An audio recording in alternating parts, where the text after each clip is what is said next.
அளந்து கொடு அள்ளி கொடுக்காதேங்கிறேன். திருப்பி திருப்பி வாய் வார்த்தையா ஓட்டு வரும்போது தேர்வு வரும்போது வன்னியர் ஓட்டுக்க 10.5 போயிட்டீங்க. சட்ட வரைவு வந்திருக்கா? சட்டப்படி இது செயலாக்கம் பெறுதா? 10.5 படையச்சை நான் பயன்படுத்துறேன்னா? இல்ல. அப்ப எல்லாமே ஏமாற்றா இருந்தா எப்படி?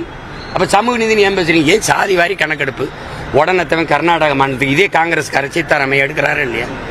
இதே அந்த தெலுங்கானால உங்க காங்கிரஸ் தானே முதலமைச்சர் தானே, அவர் எடுக்கிறாரா இல்லையா? நிதிஷ்குமார் உங்ககிட்ட கேட்டால மத்திய அரசு எடுக்கணும், அவனுக்கு மத்திய அரசு இல்லது. எதையாவது கடத்தி விடுறது, சொல்லிட்டு மாநில உரிமை இங்க பேசிக்கிறது, சிபிஐ விசாரணை கேட்டுக்கிறது. அப்ப ஓம் போலீஸ் என்ன? ஓம் போலீஸ் சரியில்லைப்ப. அப்போ உங்ககிட்ட இருக்க போலீஸே சரியில்லை, அப்ப நீங்க பதவி விலகணும். என் போலீஸ் சரியில்லைங்க, என் நிர்வாகம் சரியில்லைன்னு. அப்படித்தானே தோல்வியை ஒத்துக்கிறீங்க. இப்போ என் காவல்துறைக்கு என்ன குறை? என்ன குறை? எதுக்கு சிபிஐ விசாரணை கேட்குறீங்க? எல்லாம் வர்றோம்ல சிபிஐ விசாரணை எப்படி இருக்கு? சிபிஐ அதிகாரிகளுக்கு 4 நாள் மூளை இருக்க எப்படி?